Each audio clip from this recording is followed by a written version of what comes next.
बिस्मिल्लाहिर्रहमानिर्रहीम। Dear students, for you I am hopeful कि आप लोगों ने 9th डे का लॉन्ग चैप्टर्स, लॉन्ग क्वेश्चंस के 3 चैप्टर्स का टॉपिक जो मैंने अपलोड किया है लास्ट डे वो आपने सुन लिया होगा।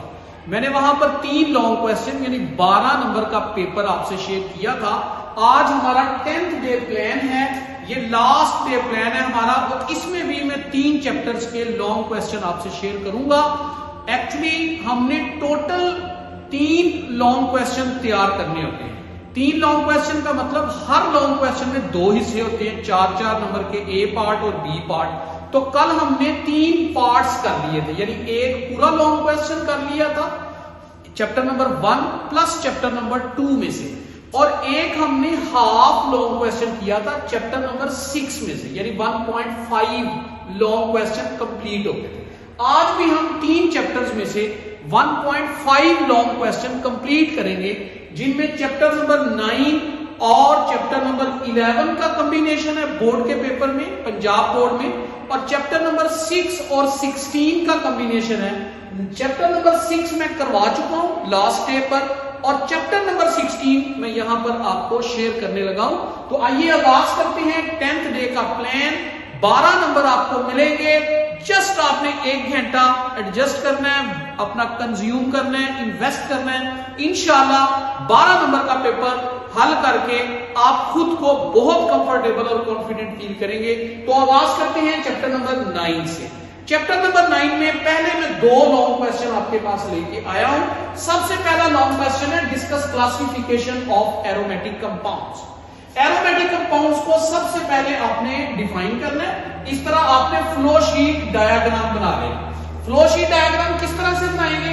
एरोमेटिक कंपाउंड 2 तरह के होते हैं, मोनोसाइक्लिक एरोमेटिक कंपाउंड और पॉलीसाइक्लिक एरोमेटिक कंपाउंड्स। बेंजीन के रिंग वाले कंपाउंड्स को हम एरोमेटिक कंपाउंड्स कहते हैं, और जिसमें 2 एग्जांपल्स आपने दे देनी है, बेंजीन और टॉलुइन। मोनोसाइक्लिक एरोमेटिक कंपाउंड्स का मतलब ऐसे तमाम एरोमेटिक कंपाउंड्स जिनमें there is only single benzene ring. This is single benzene ring, aniline, this is anisole. Example दिए दोनों की। फिर बताएं polycyclic aromatic compounds, those aromatic compounds in which more than 1 benzene rings are present are called polycyclic aromatic compounds. Polycyclic aromatic compounds की 2 categories हैं। Number 1 जिसमें rings are isolated, number 2 rings are fused। अगर हम कहें कि rings are isolated तो दोनों rings एक दूसरे के साथ कनेक्टेड हैं, but they are not fused। Example के नीचे नाम लिखिए बाइफिनाइल। जरूरी नहीं कि आप बाइफिनाइल ही लिखें, आप इसके साथ एक और एग्जांपल दे सकते हैं, डाइफिनाइल मीथेन। इसी तरह rings are fused, those polycyclic aromatic compounds in which rings of benzene are connected by fusion, यानी उनके कार्बन कॉमन है। 2 एग्जांपल आप दे सकते हैं कम से कम। एक एग्जांपल आप इस तरह से बनाएंगे नेफ्थालीन, और एक एग्जांपल आप पुट अप कर सकते हैं एंथ्रासीन या फिनेंथ्रीन। शॉर्ट क्वेश्चन में भी मैंने पुट अप किया था, इस तरह आपका लॉन्ग क्वेश्चन कंप्लीट हो जाए। दूसरा लॉन्ग क्वेश्चन इसी चैप्टर में हमारा, how open chain structure of benzene was ruled out. सबसे पहले आपने बेंजीन के ओपन चेन स्ट्रक्चर जो सजेस्ट किए गए थे वो ड्रा करने हैं। ये शॉर्ट क्वेश्चन में भी आ सकते हैं, draw open chain suggested structure of benzene. मैंने अपने शॉर्ट क्वेश्चन वाले टॉपिक में इसका शॉर्ट क्वेश्चन का आंसर आपको शेयर किया था। पहला स्ट्रक्चर है 1,5-हेक्साडाइईन, दोनों तरफ ट्रिपल बॉन्ड है। 1,5-हेक्साडाइईन 3 आइन, दरमियान में ट्रिपल बॉन्ड है, दाएं और बाएं डबल बॉन्ड। फिर आपने इसके ऊपर डिबेट करनी है। जब आप डिबेट करेंगे तो आप 5 पॉइंट्स इसके ऊपर लिखेंगे। नंबर 1, बेंजीन के अंदर टोटल पाई बॉन्ड 3 हैं according to our experimental studies, जबकि यहां पर नंबर ऑफ पाई बॉन्ड्स हमें 1 2 3 4 नजर आ रहे हैं। 1 2 3 4 नजर आ रहे हैं। इसका मतलब है ये वाले स्ट्रक्चर बेंजीन को ज्यादा अनसैचुरेटेड शो कर रहे हैं। हकीकत में बेंजीन इतनी अनसैचुरेटेड नहीं। नंबर 2, बेंजीन अगर इतनी ज्यादा अनसैचुरेटेड है तो उसके एडिशन रिएक्शन रैपिडली होने चाहिए, क्योंकि एडिशन रिएक्शन अनसैचुरेटेड करैक्टर को शो करती है, और सब्स्टिट्यूशन रिएक्शन रिलक्टेंटली होनी चाहिए, क्योंकि सब्स्टिट्यूशन करैक्टर सैचुरेटेड करैक्टर को शो करती है। हालांकि बेंजीन का ये वाला स्ट्रक्चर और ये शो कर रहा है कि बेंजीन हाईली अनसैचुरेटेड है, फिर इनके एडिशन रिएक्शन तेजी से होने चाहिए और सब्स्टिट्यूशन रिएक्शन डिफिकल्टी होनी चाहिए। हकीकत यह है कि बेंजीन के सब्स्टिट्यूशन रिएक्शन रैपिडली हो रहे हैं और एडिशन रिएक्शन रिलक्टेंटली हो रहे हैं। नंबर 3, बेंजीन सिर्फ और सिर्फ सिंगल मोनो सब्स्टिट्यूटेड प्रोडक्ट दे सकती है। सिर्फ एक ही प्रोडक्ट बनती है बेंजीन की अगर उसकी मोनो सब्स्टिट्यूशन की जाए। लेकिन ये स्ट्रक्चर बता रहा है कि मोनो सब्स्टिट्यूटेड आइसोमर 3 हो सकते हैं। ये स्ट्रक्चर भी बता रहा है कि अगर मोनो सब्स्टिट्यूशन की जाए तो 3 स्ट्रक्चर होंगे। ये बात भी हमारे इन स्ट्रक्चर्स को सपोर्ट नहीं करती।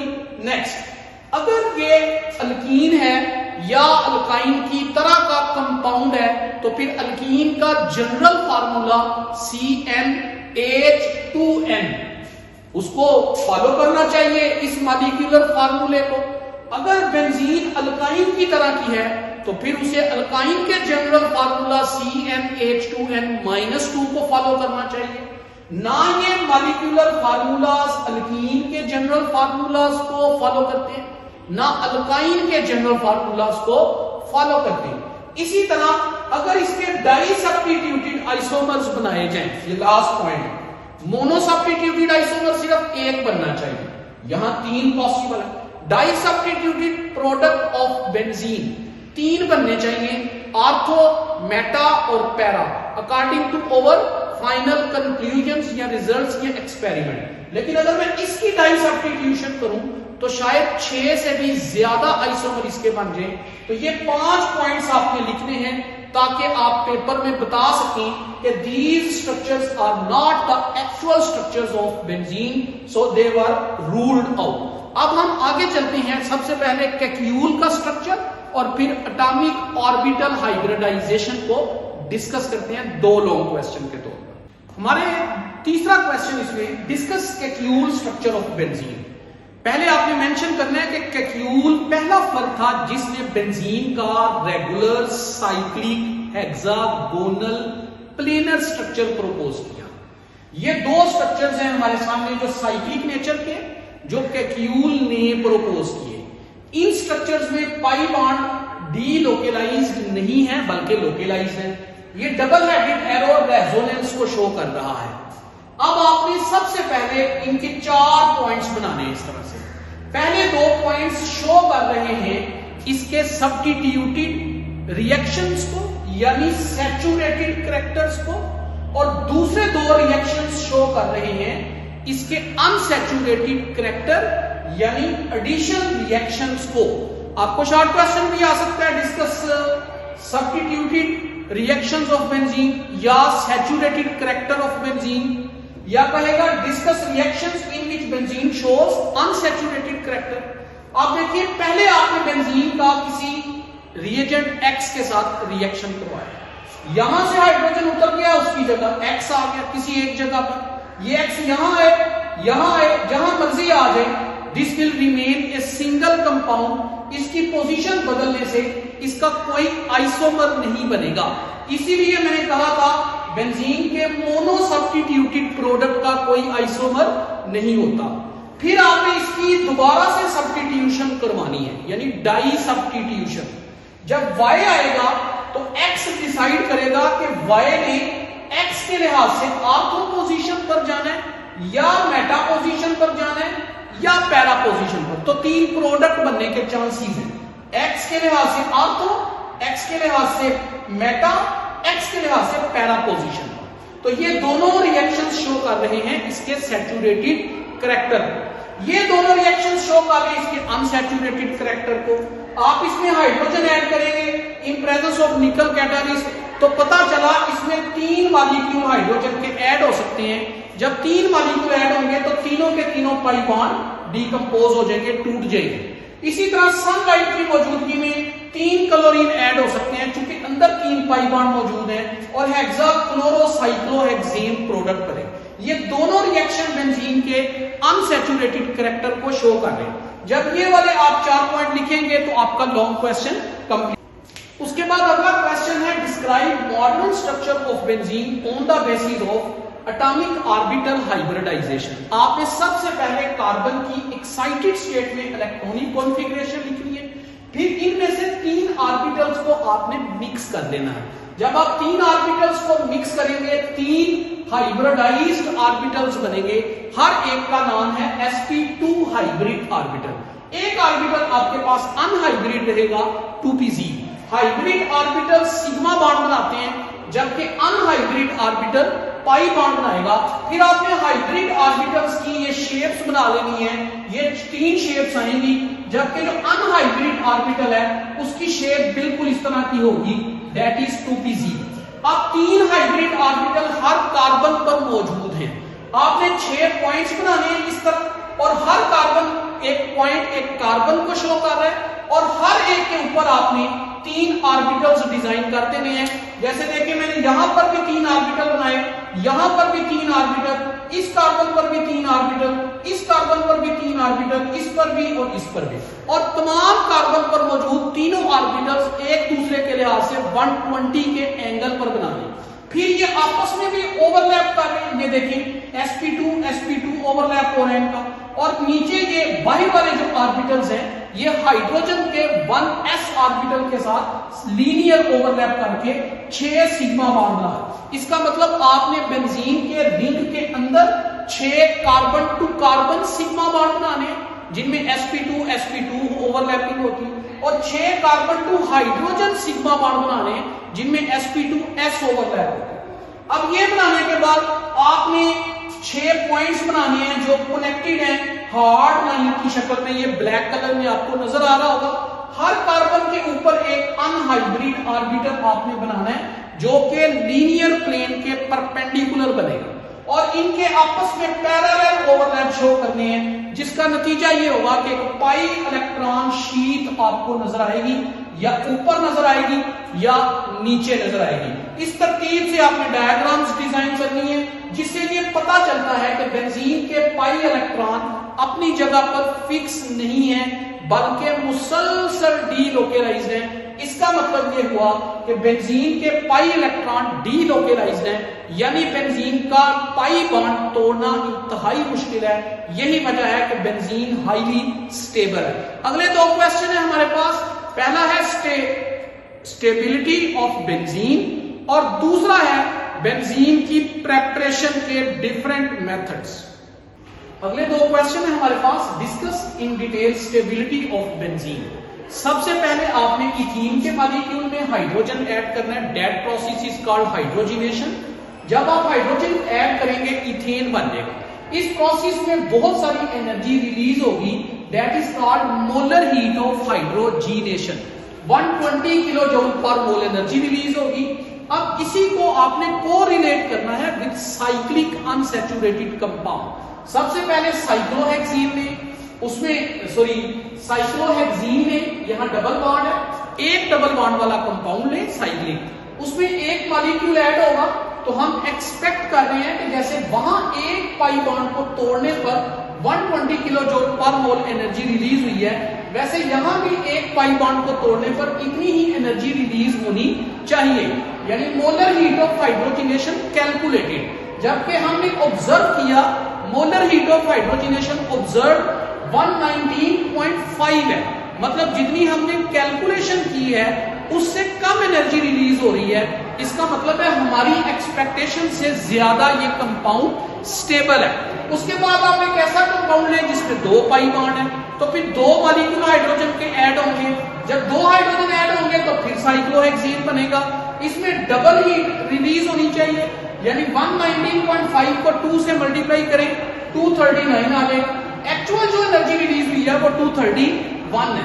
जब आप इसके मुकाबले में बेंजीन का मॉलिक्यूल जिसको तसव्वुर किया जाता है 135 साइक्लोहेक्साट्राईन, इसमें 3 हाइड्रोजन के मॉलिक्यूल ऐड होंगे और साइक्लोहेक्सेन बनेगा, तो हम एक्सपेक्ट कर रहे हैं कि मोलर हीट ऑफ हाइड्रोजनेशन जो कैलकुलेटेड है वो 358.5 होनी चाहिए, जबकि एक्चुअल जो निकली है वो 208 निकली है। तो ये जो फर्क आ रहा है molar heat of hydrogenation calculated और molar heat of hydrogenation observe में, that difference is called resonance energy. और आखिर में आप लिखेंगे greater the resonance energy greater will be the stability of compound. तो इस तरह इसका आखिर में ग्राफ प्लॉट करेंगे और आपका लॉन्ग क्वेश्चन कंप्लीट हो जाएगा। नेक्स्ट लॉन्ग क्वेश्चन इसमें how benzene can be prepared by different methods. तो आप बेंजीन को तैयार करने के लिए एसिटाइलिन की पॉलीमराइजेशन करवाएंगे। आप ये मेथड पहले भी पढ़ चुके हैं। कॉपर ट्यूब की मौजूदगी में 300 सेल्सियस टेम्परेचर पर आप साइक्लोहेक्सेन की डिहाइड्रोजीनेशन करवाएंगे, रिमूवल ऑफ हाइड्रोजन, उससे भी बेंजीन तैयार हो जाता है। आप नॉर्मल हेक्सेन लेंगे और 500 सेल्सियस पर in presence of alumina, in presence of chromium oxide and in presence of magnesium oxide आप डिहाइड्रोजनेशन करवाएंगे, जिससे फिर बेंजीन पैदा होगा। आप फिनोल की रिडक्शन करवाएंगे बाय जिंक डस्ट, उससे भी बेंजीन पैदा होगा। आप बेंजीन सल्फोनिक एसिड की हाइड्रोलिसिस करवाएंगे, उससे भी बेंजीन पैदा होगा। तो कम से कम 5 मेथड आपने लिखने हैं ताकि बेंजीन को तैयार करने का मेथड समझ में आ सके। आप ये 2 लॉन्ग क्वेश्चन में लेकर आऊंगा about substitution reactions of benzene. तो चैप्टर नंबर 9 के लॉन्ग क्वेश्चन हमारे। नेक्स्ट क्वेश्चन में यहां पर लेके आया discuss nitration, Friedel craft, alkylation and acylation of benzene with mechanism. आपने ये तीनों रिएक्शंस एक तरीके से समझने हैं क्योंकि इनका मैकेनिज्म भी एक जैसा है। अगर आपको एक समझ में आ गया तो बाकी भी आप लिख सकेंगे। इसी तरह आपको हेलोजिनेशन भी आ सकती है और सल्फोनेशन। ये 5 मैकेनिज्म आपने तैयार करने हैं। नाइट्रेशन का मतलब है बेंजीन के हाइड्रोजन को उतार दिया जाए और उस हाइड्रोजन की जगह नाइट्रो ग्रुप आ जाए NO2। This is called nitration of benzene. इसके लिए कंसंट्रेटेड नाइट्रिक एसिड और कंसंट्रेटेड सल्फ्यूरिक एसिड इस्तेमाल किया जाएगा। अब मैकेनिज्म की तरफ चलते हैं। पहले स्टेप में कभी भी बेंजीन मैदान में नहीं आई। पहले स्टेप का पर्पस ये है कि रिएजेंट और कैटालिस्ट आपस में मिलकर एक स्ट्रॉन्ग इलेक्ट्रोफाइल पैदा करें, दैट इज NO2 पॉजिटिव, और साथ एक न्यूक्लियोफाइल भी पैदा हो जाएगा। लेकिन ये जो इलेक्ट्रोफाइल पैदा हुआ है ये बहुत स्ट्रॉन्ग इलेक्ट्रोफाइल है ताकि ये बेंजीन पर अटैक कर सके। दूसरे स्टेप में बेंजीन मैदान में आ गई। नाइट्रोनियम आयन ये इलेक्ट्रोफाइल है, ये जाकर बेंजीन पर अटैक करेगा और बेंजीन के अंदर ये वाला पाई बॉन्ड बाहर आकर नाइट्रो ग्रुप के साथ कनेक्ट हो जाएगा। अंदर से पाई बॉन्ड खत्म हो गया, ये देखें पाई बॉन्ड खत्म हो गया, साथ वाले कार्बन पर पॉजिटिव चार्ज आ गया और इस प्रोडक्ट को कहते हैं बेंजोनियम आयन। ये बेंजोनियम आयन हाईली अनस्टेबल है, लिहाजा अगले मरहले में क्या होगा कि ये बेंजोनियम आयन HSO4 जो कि पहले स्टेप में पैदा हुआ था उसके साथ रिएक्ट करेगा। HSO4 न्यूक्लियोफाइल है, वो यहां से इस हाइड्रोजन को निकाल कर H2SO4 बना देगा और हाइड्रोजन और कार्बन के दरमियान मौजूद इलेक्ट्रॉन का बॉन्ड पेयर ये अंदर शिफ्ट होकर कार्बन और कार्बन के दरमियान डबल बॉन्ड जनरेट करेगा। ये देखिए डबल बॉन्ड आ गया। इस तरह बेंजीन नाइट्रोबेंजीन में कन्वर्ट हो। अब चलते हैं फ्रीडल क्राफ्ट अल्काइलेशन। इसमें हमने क्या करना है, हाइड्रोजन को उतार देना है और इस हाइड्रोजन की जगह अल्काइल ग्रुप आकर बैठ जाएगा। Replacement of hydrogen bye alkyl group in presence of AlCl3 catalyst is called Friedel craft alkylation. तरीका वही है, पहले स्टेप में रिएजेंट और कैटालिस्ट आपस में रिएक्ट करेंगे। मकसद क्या है पहले स्टेप का, to produce a very strong electrophile. ये दोनों रिएक्ट करके AlCl3 और Cl नेगेटिव मिलके पैदा करेंगे AlCl4 नेगेटिव, जबकि CH3 के ऊपर पॉजिटिव चार्ज आ जाएगा, यानी ये एक स्ट्रॉन्ग इलेक्ट्रोफाइल पैदा हो गया। अगले मरहले में क्या होगा, ये स्ट्रॉन्ग इलेक्ट्रोफाइल बेंजीन पर अटैक करेगा। बेंजीन के अंदर ये वाला पाई बॉन्ड आपको नजर आ रहा है, ये पाई बॉन्ड बाहर जाकर मिथाइल ग्रुप के साथ कनेक्ट हो जाएगा। ये देखिए मिथाइल ग्रुप को कनेक्ट कर दिया गया। अंदर से पाई बॉन्ड खत्म हो गया और साथ वाले कार्बन पर पॉजिटिव चार्ज आ जाएगा। इस प्रोडक्ट को कहते हैं बेंजोनियम आयन। ये बेंजोनियम आयन दोबारा मैदान में आएगी और पहले स्टेप में पैदा होने वाले AlCl4 से इंटरेक्ट करेगी। AlCl4 नेगेटिव यहां से निकालेगा किसको? हाइड्रोजन को, और वो पैदा करेगा AlCl3 और H और Cl मिलकर पैदा करेंगे HCl। जबकि ये वाला बॉन्ड पेयर जो हाइड्रोजन और कार्बन को कनेक्ट कर रहा था, ये अंदर शिफ्ट होकर यहां पाई बॉन्ड बनाएगा और पॉजिटिव चार्ज खत्म हो जाएगा। इस तरह benzene is converted into toluene. इसी पैटर्न पर आप फ्रीडल-क्राफ्ट असाइलेशन खुद से करेंगे। फर्क सिर्फ ये है, यहां पर मिथाइल की बजाय एसिटाइल ग्रुप आपने लेना है और इन्हीं स्टेप्स के जरिए आपने प्रोडक्ट बनानी है। इस तरह चैप्टर नंबर 9 के इंपॉर्टेंट शॉर्ट लॉन्ग क्वेश्चंस हमारे कंप्लीट हो गए। अब हम चलते हैं चैप्टर नंबर 11 के इंपॉर्टेंट लॉन्ग क्वेश्चंस की जाए। नेक्स्ट क्वेश्चन है हमारे पास अल्कोहल में से चैप्टर नंबर 11। पहला क्वेश्चन बहुत इंपॉर्टेंट, पास्ट पेपर में कई दफा रिपीट हो चुके हैं। Different methods of preparation of alcohols in industry. सबसे पहले आपने मेथानॉल की तैयारी शो करनी, ये अलग से लॉन्ग क्वेश्चन आपको आ सकता है, जबकि एथानॉल की तैयारी का मेथड आपको अलग से डिस्कस करना होगा। ये दो लॉन्ग क्वेश्चन। पहले मेथानॉल को आपने तैयार करना है इंडस्ट्री में, तो आप मेथानॉल को वुड स्पिरिट बी कहते हैं। अच्छा, आपने करना क्या? इंस्ट्रूमेंट में कार्बन मोनोऑक्साइड गैस लेनी, हाइड्रोजन गैस लेनी है in presence of zinc oxide plus chromium oxide catalyst. 450 Celsius temperature, 200 to 300 atm pressure. ये दोनों गैसेस के मिक्सचर को हम सिंथेसिस गैस भी कहते हैं और इनको वाटर गैस भी कहा जाता है।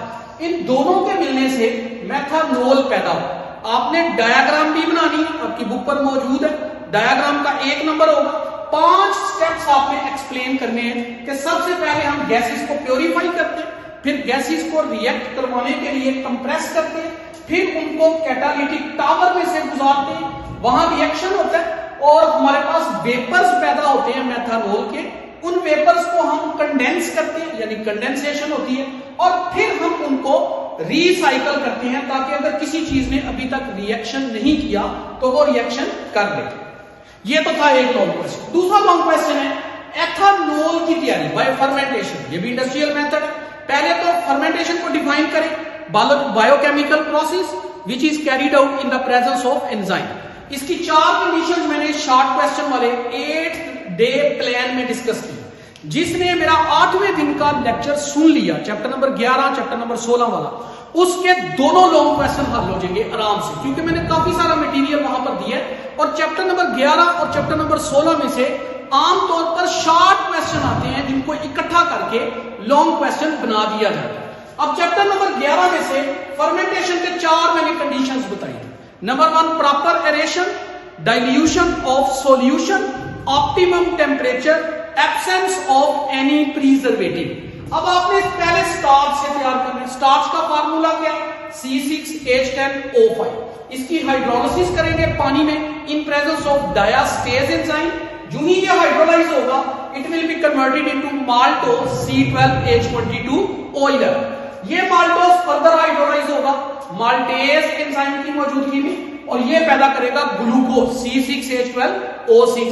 तीसरे स्टेप में ग्लूकोज जाइमेज एंजाइम की मौजूदगी में खुद ब खुद एथानॉल में कन्वर्ट हो जाएगा और 7 कार्बन डाइऑक्साइड पैदा होगा। फ्रॉम मोलेसिस, हम मोलेसिस से भी तैयार कर सकते हैं एथानॉल को।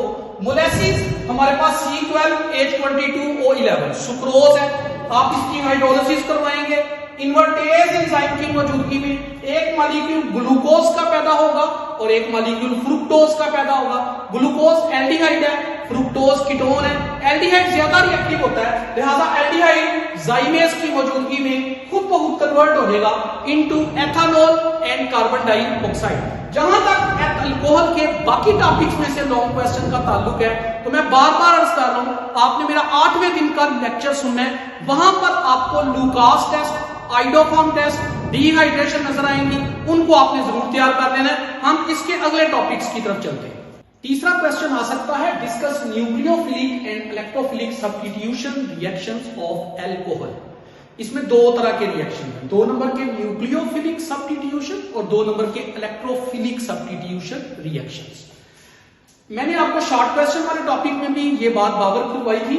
अगर कार्बन और ऑक्सीजन का बॉन्ड ब्रेक हो अल्कोहल में तो उन रिएक्शंस को न्यूक्लियोफिलिक सब्स्टिट्यूशन रिएक्शंस कहते हैं। और ये कब ब्रेक होगा? जब कोई न्यूक्लियोफाइल अटैक करेगा। जबकि अगर कोई इलेक्ट्रोफाइल अटैक करे तो फिर OH बॉन्ड ब्रेक होता है, और जब OH बॉन्ड ब्रेक होता है तो उन रिएक्शंस को इलेक्ट्रोफिलिक सब्स्टिट्यूशन रिएक्शंस कहते हैं। ये रिएक्शंस आपको थोड़े याद करने पड़ेंगे। एक ही अल्कोहल ले लें, एथानॉल, बार बार अल्कोहल चेंज ना करें, रिएक्टेंट सेम ले लें तीनों रिएक्शंस के लिए, बल्कि इन तीनों के लिए भी एथानॉल ही लें। एथानॉल में आपने ये वाला बॉन्ड तोड़ देना है, CO बॉन्ड, यहां से निकल जाएगा कौन? OH group.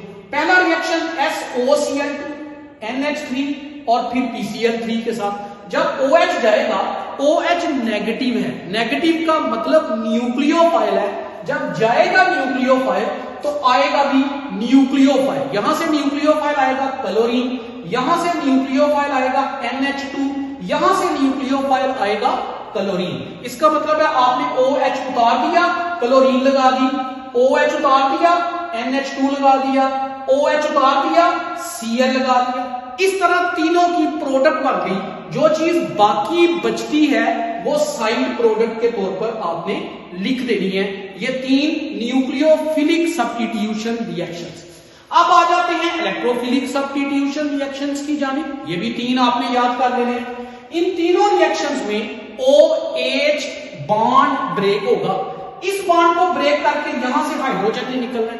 पहला रिएक्शन Na के साथ, दूसरा एसिटिक एसिड के साथ, तीसरा ग्रिग्नार्ड रिएजेंट के साथ।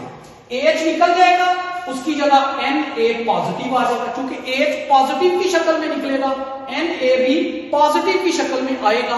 पॉजिटिव को इलेक्ट्रोफाइल कहते हैं, जाने वाला भी इलेक्ट्रोफाइल, आने वाला भी इलेक्ट्रोफाइल।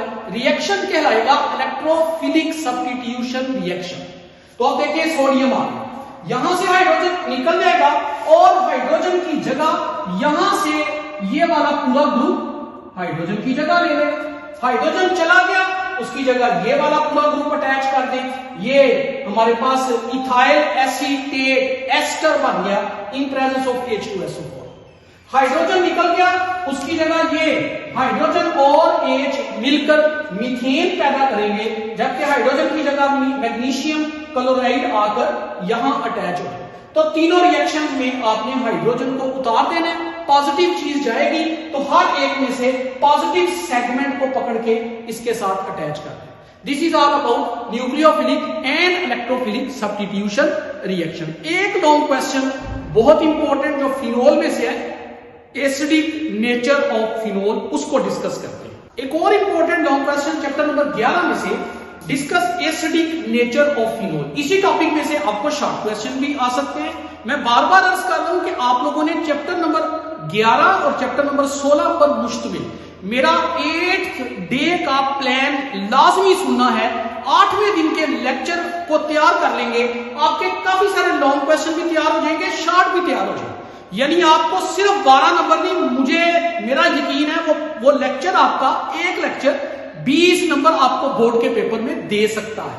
तो सबसे पहले ये हमारा दावा है कि फिनोल एक एसिड, चूंकि फिनोल एक एसिड है तो एसिड किसे कहते हैं? जो आसानी से अपना प्रोटॉन लूज कर सकता है उसे एसिड कहा जाता है। चूंकि हमारा ये क्लेम है कि ये आसानी से अपना प्रोटॉन लूज कर सकता है, तो ये अपना प्रोटॉन लूज करेगा और वाटर उस प्रोटॉन को एक्सेप्ट करेगा। वाटर कन्वर्ट हो गया हाइड्रोनियम आयन में, जबकि फिनोल कन्वर्ट हो गया इनटू फेन ऑक्साइड आयन। ये जो फेन ऑक्साइड आयन है ये इस एसिड की कॉन्जुगेट बेस है।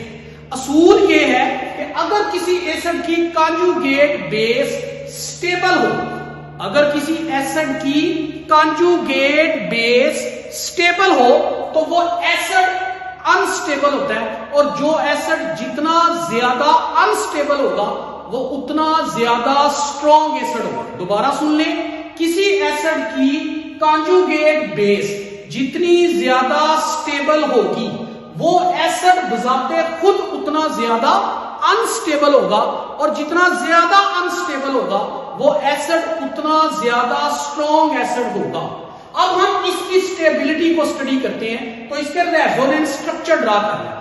ये फेन ऑक्साइड है, मैंने ड्रा किया, इसके 5 रेजोनेंस स्ट्रक्चर बन सकते हैं। ये जो डबल हेडेड एरो आपको नजर आ रहा है, ये रेजोनेंस की अलामत है। सबसे पहले क्या होगा, ये नेगेटिव चार्ज जिसमें 2 इलेक्ट्रॉन है, ये नेगेटिव चार्ज यहां से शिफ्ट हो जाएगा ऑक्सीजन और कार्बन के दरमियान, यहां बन जाएगा डबल बॉन्ड, और ये पाई बॉन्ड के दोनों इलेक्ट्रॉन बाहर इस कार्बन पर शिफ्ट हो जाएंगे और यहां नेगेटिव चार्ज आ जाएगा। फिर ये नेगेटिव चार्ज अंदर जाकर यहां बना देगा पाई बॉन्ड, और ये पाई बॉन्ड बाहर जाकर यहां बना देगा नेगेटिव चार्ज।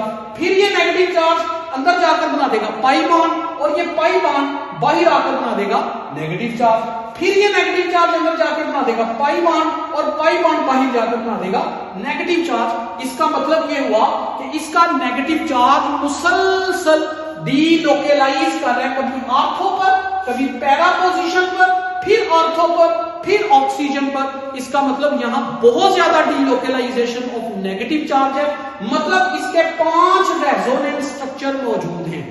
चूंकि इस मॉलिक्यूल के 5 रेजोनेंस स्ट्रक्चर मौजूद हैं, इसलिए ये मॉलिक्यूल इंतहाई स्टेबल है, यानी ये स्पीशीज इंतहाई स्टेबल है। चूंकि ये स्पीशीज इंतहाई स्टेबल है, तो इसका बनाने वाला एसिड इंतहाई अनस्टेबल होना चाहिए, और जो अनस्टेबल होता है वो स्ट्रॉन्ग एसिड होता है। अब ये हमारा दावा है कि ये स्ट्रॉन्ग एसिड है, लेकिन हकायक देखिए, इसकी पीएच बहुत हाई होती है, 5 से 6 के दरमियान। इसकी Ka value, acid dissociation constant value 1.3 × 10⁻⁻10, बहुत छोटी वैल्यू है। No effect on litmus paper, अगर ये एसिड है तो इसे ब्लू लिटमस को रेड करना चाहिए, कोई असर नहीं करता। अगर ये एसिड है तो इसे सोडियम कार्बोनेट या सोडियम बाइकार्बोनेट के साथ रिएक्ट करना चाहिए और करके कार्बन डाइऑक्साइड पैदा करनी चाहिए, लेकिन ये कार्बन डाइऑक्साइड पैदा नहीं करता। इसका मतलब है इसके ये वाले स्ट्रक्चर्स के जो बेनिफिट्स हैं कि ये स्ट्रॉन्ग एसिड हो सकता है, हकायक बता रहे हैं ये स्ट्रॉन्ग एसिड नहीं है, due to presence of benzene ring, जिसमें डीलोकेलाइजेशन होती है। सबसे ज्यादा स्ट्रॉन्ग एसिड अगर मैं तरतीब बनाऊं तो कार्बोक्सिलिक एसिड्स होंगे, उसके बाद फिनोल होगा, उसके बाद वाटर, और उसके बाद अल्कोहल स्ट्रॉन्ग एसिड में कंसीडर किए जाएंगे। वैसे वाटर के बाद वाली स्पीशीज बेसिक नेचर की होती हैं और वाटर से पहले वाली स्पीशीज एसिडिक नेचर की होती है। तो ये डिस्कशन आपने लिखनी है यहां तक, तब जाकर आपका लॉन्ग क्वेश्चन कंप्लीट होगा। इस चैप्टर के बाकी जो लॉन्ग क्वेश्चन आपको आ सकते हैं वो पार्ट्स की शक्ल में आ सकते हैं, कन्वर्जन आ सकती हैं, डिफरेंशिएट दिस एंड दैट, ये सारी चीजें मैंने 8वें दिन के लेक्चर में बड़ी तसल्ली से करवाई है। वो तकरीबन 25 मिनट का लेक्चर है, और 25 मिनट के लेक्चर सुनने के बाद आई एम श्योर के 20 नंबर का बोर्ड का पेपर आपका हल हो जाएगा। जरूर सुनिएगा, बिल्कुल मिस ना करें 8वें दिन के लेक्चर को। और ये इसके बाद हम चैप्टर नंबर 16 के टॉपिक्स की तरफ चलते हैं, उसमें कौन कौन से टॉपिक्स हैं जो हमारे पेपर में आ सकते हैं। स्टूडेंट्स, चैप्टर नंबर 16 में से जो इंपॉर्टेंट लॉन्ग क्वेश्चंस हैं वो मैंने यहां पर हाईलाइट किए हैं। मैं फिर दोबारा अर्ज करूंगा कि चैप्टर नंबर 16 के वो शॉर्ट क्वेश्चन जो मेरे 8th डे प्लान में डिस्कस किए गए, उनको लाजमी तैयार करें, वो आपको मैक्सिमम फायदा दे सकते हैं। क्योंकि वही शॉर्ट क्वेश्चन इकट्ठे करेंगे दो तो अक्सर आपको लॉन्ग क्वेश्चन बनकर मिल जाएंगे। जैसे सबसे पहला क्वेश्चन है discuss in detail important components of environment. अब ये यहां पर मैं आपको समझा नहीं रहा, उसकी वजह यह है कि ये समझने वाला टॉपिक नहीं है, ये याद करने वाला टॉपिक है। तो आप इसके 4 कंपोनेंट्स पर नोट लिखेंगे, एटमॉस्फेयर, हाइड्रोस्फेयर, बायोस्फेयर और लिथोस्फेयर। आप उसके अंदर कहानी है कि कंपोनेंट कौन कौन से हैं, किस हद तक जो है वो जमीन के अंदर लिथोस्फेयर है, ऊपर एटमॉस्फेयर कितनी हाइट पर है, उसके अंदर कौन कौन सी गैसेस मौजूद हैं, कौन कौन से एलिमेंट्स हैं, पानी का कितने % इंडस्ट्री में यूज होता है, कितने % ओशंस में है, कितने % आइस कैप्स और ग्लेशियर्स वगैरह पर है, इसी तरह बाकी चीजें। डिस्कस ओजोन डिप्लीशन, आपने ओजोन को डिफाइन करना है, ओजोन की डिप्लीशन का रिएक्शन लिखना है, किस तरह क्लोरीन ओजोन को डिस्ट्रॉय कर रही है, और हमारी जो सतह है ट्रोपोस्फेयर, स्ट्रेटोस्फेयर, वहां पर ओजोन की डिप्लीशन के नतीजे में क्या साइड इफेक्ट आ रहे हैं, ये मेंशन करना है। What do you know about carbon monoxide and hydrocarbon as pollutant. Short question में बी मैंने डिस्कस किया, ये दोनों प्राइमरी पोल्यूटेंट्स हैं और दोनों के आपने रिसोर्सेज लिख रहे कि ये नेचुरल रिसोर्सेज में कहां से पैदा होते हैं और ह्यूमन एक्टिविटीज के नतीजे में कहां से पैदा होते हैं। मैक्सिमम 5 मिनट आपको याद हो जाएंगे ये। Define DO, BOD, COD. मेरे शॉर्ट क्वेश्चन वाले टॉपिक में लेक्चर नंबर 8 में डिसॉल्व ऑक्सीजन अलग मैंने बयान किया है, बायोकेमिकल ऑक्सीजन डिमांड या बायोलॉजिकल ऑक्सीजन डिमांड अलग मैंने वहां पर रिप्रेजेंट किया है और केमिकल ऑक्सीजन डिमांड को मैंने अलग से वहां एक्सप्लेन किया। How water can be purified by different methods. Water की प्योरिफिकेशन जैसा कि हम लोग एरेशन से करते हैं, कोएगुलेशन से करते हैं, इसी तरह सेडिमेंटेशन से करते हैं या क्लोरीनेशन से करते हैं। तो खास तौर पर क्लोरीनेशन वाला मेथड अक्सर पेपर में आता है, लेकिन आपने चारों मेथड याद करना। Discuss solid waste management in on industrial scale. अब आपने म्यूनिसिपल सॉलिड वेस्ट की मैनेजमेंट भी सीखी हुई है और इंडस्ट्रियल सॉलिड वेस्ट की मैनेजमेंट भी सीखी हुई है। तो इंडस्ट्रियल सॉलिड वेस्ट की मैनेजमेंट पेपर में आई हुई है, इंपॉर्टेंट है। इसमें एक मशीन है जिसमें हम सॉलिड को डालते हैं, हीट करते हैं, सर्कुलेट करते हैं, उसके नतीजे में जो चीजें बर्न हो सकती हैं वो बर्न होकर ऐश में कन्वर्ट हो जाती है, उसको पानी में डिसॉल्व करके हम बाहर निकालते हैं। तो बिल्कुल सिंपल सा टॉपिक है ये भी। ये टॉपिक मैंने इसलिए एक्सप्लेन नहीं किए यहां पर क्योंकि टाइम आपका वेस्ट होगा और है ये कहानियां।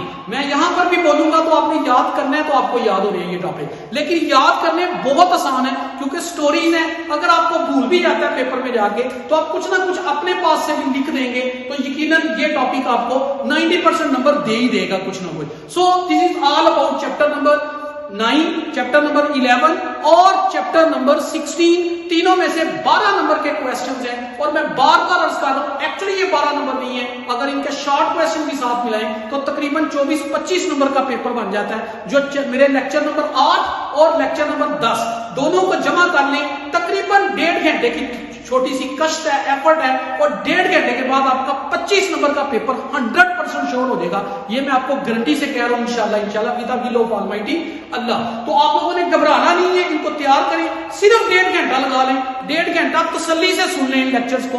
इंशाल्लाह आधा लेक्चर तो आपका लेक्चर सुनते हुए तैयार हो जाएगा और उसके बाद कोई 1.5 घंटा लगा के उनको दोबारा से रिवाइज कर दें, मतलब टोटल 3 घंटे याद करने तक और 25 नंबर बोर्ड के पेपर में आ जाएं। यानी आपके पेपर का तकरीबन 30% पोर्शन इस 3 घंटे के अंदर तैयार हो सकता है अगर आप थोड़ी सी मेहनत करें, थोड़ी सी तवज्जो दें। ये हमारा 10 डेज का प्लान मैंने आपसे वादा किया था, मैं आपको 10 डेज का प्लान दूंगा सेकंड ईयर के स्टूडेंट्स को। ये मैंने वादा अल्लाह के हुक्म से, अल्लाह की तौफीक से आज मुकम्मल कर दिया है और मेरी श्योरिटी है with the will of almighty Allah के जो चीजें मैंने आपसे शेयर की हैं टॉप टू बॉटम एमसीक्यू से लेके लेक्चर नंबर 2, 3, 4, 5, 6, 7, 8, 9, 10 ये तमाम लेक्चर की सीरीज मेरे जो है वो चैनल के ऊपर मौजूद है।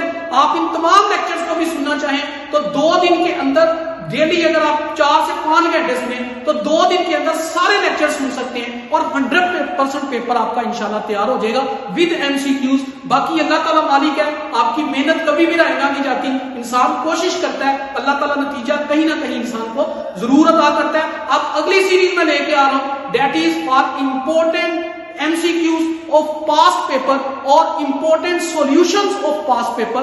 वो इंशाल्लाह मैं कोशिश करूंगा कि कुछ बोर्ड्स के पास्ट पेपर के कंप्लीट सॉल्यूशंस अगले कुछ दिनों में आपसे शेयर करूं। तैयारी करें, खूब फोकस करें, अल्लाह ताला आपको कामयाब करे।